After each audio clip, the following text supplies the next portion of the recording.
How to circle an object by using Ellipse tool in Premiere Pro. First move to the desired location. Now hold the pen tool for a short time. Select the Ellipse tool. Now create a circle in desired location.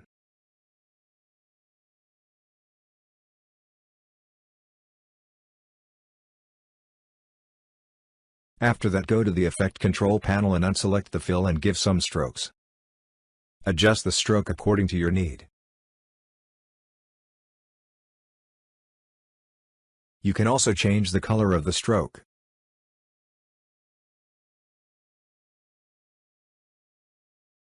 You can change the position of your circle by changing X and Y.